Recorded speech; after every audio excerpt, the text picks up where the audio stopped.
आजकल आप एक शब्द बार बार सुनते होंगे, इस्लामोफोबिया। जी हाँ, इस्लामोफोबिया। असल में हिंदुस्तान समेत दुनिया भर के मुसलमानों ने इस्लामोफोबिया को अपनी ढाल बना लिया है। आजकल दुनिया में जहाँ भी मुसलमानों के किसी गलत काम का विरोध होता है तो बाकी के मुसलमान उस विरोध को इस्लामोफोबिया का नाम दे देते हैं। जैसे हिंदुस्तान में कोरोना काल में जब तबलीगी जमात की करतूतों का लोगों ने विरोध किया तो हिंदुस्तान के मुसलमानों ने इसे इस्लामोफोबिया का नाम दे दिया। दरअसल इस्लामोफोबिया बहुत चालाकी से रचा गया एक प्रपंच है। दरअसल इस देश में अगर किसी फोबिया की बात होना चाहिए तो वो है हिंदू फोबिया। जी हाँ, हिंदू फोबिया। आपने देखा होगा कि जब कभी आप हिंदुत्व की बात करते हैं, आप राष्ट्रवाद का समर्थन करते हैं, तो इस देश के लिबरल, बामी और जिहादी हिंदू फोबिया के शिकार हो जाते हैं। दरअसल इस देश में हिंदू फोबिया की बीमारी 200 साल पुरानी है। इसी हिंदू फोबिया यानी कि हिंदुओं से नफरत करने की बीमारी की वजह से इस देश में सांप्रदायिकता की नींव पड़ी। हमें वामपंथी इतिहासकारों और कांग्रेस की सरकारों ने यह सिखा दिया कि अंग्रेज आए और देश बांटकर चले गए, लेकिन ये पूरा सच नहीं है। दरअसल देश के बंटवारे के पीछे भी हिंदू फोबिया यानी हिंदुओं से नफरत ही थी। हिंदुओं से नफरत और डर की वजह से ही इस देश के मुसलमानों ने न केवल पाकिस्तान मांगा बल्कि उसे हासिल भी कर लिया। और आज के दौर में भी हम राम मंदिर का इश्यू हो, 370, ट्रिपल तलाक और सीए विरोधी आंदोलन में इस हिंदू फोबिया के लक्षण देख चुके हैं। हर हिंदुस्तानी के लिए बहुत ज़रूरी है कि वो इस हिंदू फोबिया के डीएनए को समझे। उसे मालूम होना चाहिए कि हिंदू धर्म से नफरत और डर का इतिहास क्या है और ये कितना पुराना है। वैसे तो मुगलों के पतन के साथ ही इस देश के मुसलमानों के अंदर हिंदू फोबिया के लक्षण प्रकट होना शुरू हो गए थे, लेकिन 1857 की क्रांति के बाद तो इस देश के ज़्यादातर मुसलमान हिंदू फोबिक हो गए। उन्हें लगने लगा कि हिंदू तेज़ी से आगे बढ़ रहे हैं और मुसलमान सामाजिक और आर्थिक हर तौर पर पिछड़ते जा रहे हैं। हिंदुओं के प्रति इस जलन, डर और नफरत के इस हिंदू फोबिक सिद्धांत को किसी ने सबसे पहले पेश किया तो वो थे अलीगढ़ मुस्लिम यूनिवर्सिटी के संस्थापक सर सैयद अहमद। ये वो सर सैयद हैं जिन्हें आज पाकिस्तान ही नहीं भारत के मुसलमान भी अपने समाज का सबसे बड़ा उद्धारक मानते हैं। लेकिन हकीकत में सर सैयद आला दर्जे के हिंदू फोबिक यानी हिंदुओं के प्रति नफरत से भरे हुए एक इंसान थे। 1857 की क्रांति के तत्काल बाद उन्होंने एक किताब लिखी जिसका नाम था रिसाला असबाब बगावत हिंद, जिसमें उन्होंने यह साबित करने की कोशिश की कि इस क्रांति के लिए मुसलमान नहीं बल्कि हिंदू जिम्मेदार थे। इसलिए अंग्रेज़ों को मुसलमानों की बजाय हिंदुओं पर अपना गुस्सा निकालना चाहिए, अपना आक्रोश निकालना चाहिए। सर सैयद ने न सिर्फ मुसलमानों को अंग्रेज़ों की गुलामी करना सिखाया बल्कि इस देश के दो टुकड़े करने का यानी द्विराष्ट्र सिद्धांत भी सबसे पहले सर सैयद अहमद ने ही दिया। 14 मार्च 1888 को मेरठ में दिए अपने भड़काऊ भाषण में सर सैयद ने साफ साफ कह दिया कि हिंदू और मुसलमान दो राष्ट्र हैं। अपने भाषण में उन्होंने क्या कहा था आप इसको देखिए। ये सोचिए कि अगर अंग्रेज अपनी सेना, तोप, हथियार समेत देश छोड़कर चले गए तो इस देश का हुक्मरान कौन होगा? क्या हिंदू और मुस्लिम कौमें एक साथ एक सिंहासन पर बैठेंगी? बिल्कुल नहीं। इसके लिए ज़रूरी होगा कि दोनों एक दूसरे को जीतें, एक दूसरे को हराएं। मुसलमान हिंदुओं से जनसंख्या में कम भले ही हों मगर वे दुर्बल हैं, ऐसा मत समझिए। हमारे पठान भाई यानी अफगानिस्तान के मुसलमान पर्वतों और पहाड़ों से निकलकर सरहद से लेकर बंगाल तक खून की नदियां बहा देंगे। अंग्रेज़ों के जाने के बाद यहाँ कौन जीतेगा ये सिर्फ अल्लाह ही तय करेगा। सुना आपने सर सैयद ने क्या कहा था कि अफगानिस्तान से हमारे पठान भाई आएंगे और इस हिंदुस्तान में खून के दरिया बहा देंगे। आज इस भाषण के करीब 130 साल बाद भी आप सर सैयद के कई चेलों के मुंह से सुनते होंगे कि हमारे 57 इस्लामी मुल्क भारत को पेट्रोल देना बंद कर देंगे, तो सोचो क्या होगा। कई लोगों ने तो कोरोना काल में कुवैत, दुबई और अरब के हुक्मरानों को हिंदुस्तान के खिलाफ एक्शन लेने के लिए चिट्ठियां तक लिख दी। दरअसल ये वही हिंदू फोबिक लोग हैं जिसकी जड़ हमारे इतिहास में मौजूद है और मैं आपको उसे ही समझाने की कोशिश कर रहा हूँ। तो आइए एक बार फिर बात करते हैं कि सर सैयद के उसी भाषण की जिसमें उन्होंने हिंदुओं से नफरत के अपने सारे गुबार निकाल दिए थे, उसमें उन्होंने आगे और क्या क्या कहा था। हिंदू फोबिया से ग्रस्त सर सैयद को इस बात का बड़ा गुमान था कि मुसलमान इस देश के बादशाह रहे हैं और इसी गुमान में उन्होंने मेरठ वाले भाषण में आगे कहा था कि जैसे अंग्रेज़ों ने ये देश जीता वैसे कभी हमने भी इस भारत को अपना गुलाम बनाकर रखा था, मगर जिन्होंने इस देश पर कभी शासन नहीं किया, जिन्होंने कोई विजय हासिल नहीं की, उन हिंदुओं को ये बात समझ में नहीं आएगी।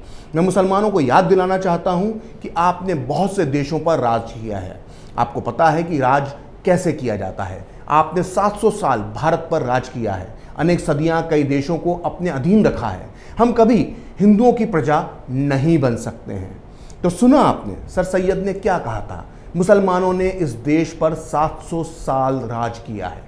अब सोचिए, पूरे 130 साल बाद कुछ इसी तरह की 700 साल तक राज करने वाली बातें ओवैसी के छोटे भाई अकबरुद्दीन अपने भाषणों में कहते हैं। या फिर कभी राहत इंदौरी शेर लिखते हैं कि हमारी सर की फटी टोपियों पे तंज ना कर, हमारे ताज अजायब घरों में रखें। दरअसल ये एक तरह के हिंदू फोबिया है जो आज तक चला आ रहा है। अब ध्यान से सुनिए, 130 साल पहले सर सैयद ने अपने मेरठ वाले भाषण में और क्या क्या हिंदू फोबिक यानी हिंदुओं से नफरत वाली बातें की थी। उन्होंने कहा था कि अंग्रेज अगर भारत की हुकूमत इस देश के लोगों के हाथों में सौंपना चाहते हैं तो इससे पहले एक प्रतियोगिता यानी परीक्षा होना चाहिए। जो इस प्रतियोगिता में जीतेगा उसी के हाथों में सत्ता सौंपी जानी चाहिए। लेकिन इस परीक्षा में हम मुसलमानों को हमारे पूर्वजों की कलम इस्तेमाल करने की अनुमति देना चाहिए। ये कलम सत्ता की सनदें लिखने वाली असली कलम यानी तलवार है। तो सुना आपने, जिन सर सैयद अहमद को आज देश के मुसलमान आधुनिक शिक्षा का दूत बताते हैं, दरअसल वो अपने मुस्लिम चेलों को तलवार की दम पर हिंदुस्तान को जीतने का मंत्र देते थे। मेरठ में ही नहीं, सर सैयद ने 2 दिसंबर 1887 को लखनऊ में जो भाषण दिया था उसमें भी उनके हिंदुओं से नफरत करने के सबूत मिलते हैं। इस भाषण में उन्होंने कहा था कि पल भर के लिए सोचिए कि आप कौन हैं, आपका मुल्क कौन सा है। हमारे हाथों में से सत्ता अंग्रेजों के पास गई थी। हमारा मुस्लिम राष्ट्र यानी मुस्लिम शासन वाला भारत उन लोगों के खून से बना है जिन्होंने सऊदी अरब ही नहीं, एशिया और यूरोप को भी अपने पांवों तले रौंदा था। हमारा मुल्क वो है जिसने तलवार के दम पर भारत को जीता है। तो सुना आपने, सर सैयद ने भारत की मिट्टी में अपने पूर्वजों के खून मिले होने की बात कही थी। और आज 130 साल बाद इसी तरह के हिंदू फोबिया से ग्रस्त कुछ लोग कहते हैं कि सभी का खून शामिल है यहाँ की मिट्टी में, किसी के बाप का हिंदुस्तान थोड़े है। यानी सर सैयद की हिंदुओं से नफरत वाली सोच अभी तक खत्म नहीं हुई है। खैर, सर सैयद ने द्विराष्ट्र यानी 2 नेशन का जो रास्ता दिखाया था उसी रास्ते पर चलकर इस देश के मुसलमानों ने पाकिस्तान हासिल किया। यहाँ तक कि पाकिस्तानी सरकार की ऑफिशियल यानी आधिकारिक हिस्ट्री में भी ये साफ साफ लिखा गया है, सर सैयद अहमद सही मायनों में पाकिस्तान के संस्थापकों में से एक थे और उनकी डाली गई नींव पर ही कायदे आजम मोहम्मद अली जिन्ना ने पाकिस्तान की इमारत बनाई। लेकिन सर सैयद अहमद ने सिर्फ पाकिस्तान की नींव ही नहीं रखी, बल्कि हिंदुस्तान में हिंदू फोबिया यानी हिंदुओं से नफरत करने की सोच की नींव भी रखी। और इसी नींव पर आज खड़ी हुई है अलीगढ़ मुस्लिम यूनिवर्सिटी, जहां कभी हिंदुत्व की कब्र खोदने के नारे लगाए जाते हैं तो कभी वहां आतंकवादियों के समर्थन में जुलूस निकाले जाते हैं। और यहां तक कि वहां आज भी मोहम्मद अली जिन्ना की तस्वीर पूरी शान के साथ लगी हुई है। और जब किसी ने उस तस्वीर को हटाने की मांग करता है या कोशिश करता है तो पूरी जिहादी और वामपंथी गैंग उस पर टूट पड़ता है। दरअसल ये सब लोग इस्लामिक फोबिक नहीं बल्कि हिंदू फोबिया की निशानी है। मुझे मालूम है कि ये बातें सुनकर सर सैयद अहमद के कुछ अलीगढ़ी मानसिकता वाले चेलों का खून खौल रहा होगा, लेकिन मैं उन्हें बता देना चाहता हूं कि मैं हर बात तथ्य, तर्क, संदर्भ और प्रसंग के साथ करता हूं। इसलिए अब मैं आपके सामने एक ऐसे व्यक्ति के विचार लेकर आ रहा हूं जिसकी धर्मनिरपेक्षता पर कोई सवाल नहीं उठा सकता। भारत के मुसलमान आज़ादी के बाद उस व्यक्ति को अपने सबसे बड़ा रहनुमा मानते हैं। मैं बात कर रहा हूं देश के पहले प्रधानमंत्री जवाहरलाल नेहरू की। नेहरू अलीगढ़ मुस्लिम यूनिवर्सिटी की विचारधारा पर क्या विचार रखते थे ये जानना हम सबके लिए बहुत ज़रूरी है। और वो विचार मुझे मिले हैं इस किताब में जिसका नाम है डिस्कवरी ऑफ इंडिया, जिसे लिखा था खुद जवाहरलाल नेहरू ने। आपको याद होगा दूरदर्शन पर भारत एक खोज नाम का एक कार्यक्रम आता था। वो कार्यक्रम इसी किताब पर आधारित था जिसे राजीव गांधी की सरकार ने जनता के करोड़ों रुपए खर्च करके नेहरू शताब्दी वर्ष यानी 1989 में नेहरू की याद में बनवाया था। तो खैर, नेहरू ने अपनी इस किताब डिस्कवरी ऑफ इंडिया में एएमयू के बारे में क्या लिखा है वो मैं आपको बताता हूँ। नेहरू अपनी इस किताब के पेज नंबर 403 पर लिखते हैं कि अलीगढ़ मुस्लिम यूनिवर्सिटी की परंपरा राजनीतिक और सामाजिक दोनों ही नजरों से दकियानूसी यानी कंजर्वेटिव थी। एक के बाद एक अंग्रेज प्रिंसिपलों के अंदर रहकर यहां अलगाववाद और देश के खिलाफ रुझान पैदा हो गया। यहाँ के विद्यार्थियों के सामने सरकारी नौकरियां पाने का खास मकसद रखा गया था। ऐसे में यहाँ देशभक्ति और बगावत की गुंजाइश ही नहीं बची। अलीगढ़ विश्वविद्यालय ने कभी कभी खुलेआम और ज़्यादातर पर्दे के पीछे से हर मुस्लिम आंदोलन पर असर डाला है और मुस्लिम लीग का जन्म इन्हीं कोशिशों का नतीजा था। तो सुना आपने, जवाहरलाल नेहरू ने अलीगढ़ मुस्लिम यूनिवर्सिटी की सोच को दकियानूसी, अलगाववादी और देशभक्ति से दूर बताया था। नेहरू ने अपनी इसी किताब में सर सैयद अहमद को एक तरह से अंग्रेज परस्त बताया है। मुझे पूरा भरोसा है कि जवाहरलाल नेहरू की ये विचार जानने के बाद वामियों, लिबरल और जिहादी सोच वालों को झटका लगा होगा। लेकिन ये तो अभी शुरुआत है।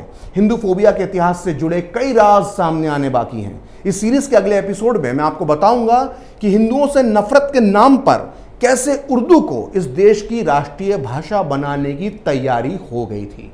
फिलहाल खरी बात प्रखर के साथ में इतना ही। आप चाहें तो मुझसे जुड़ने के लिए मेरे फेसबुक पेज प्रखर श्री 78 को लाइक कर सकते हैं और अगर ट्विटर पर मुझसे जुड़ना चाहते हैं तो मेरा ट्विटर हैंडल है प्रखर श्री 78। अगर आपको ये वीडियो पसंद आया तो इसे लाइक करें, शेयर करें और कैपिटल टीवी को सब्सक्राइब करें। नमस्कार।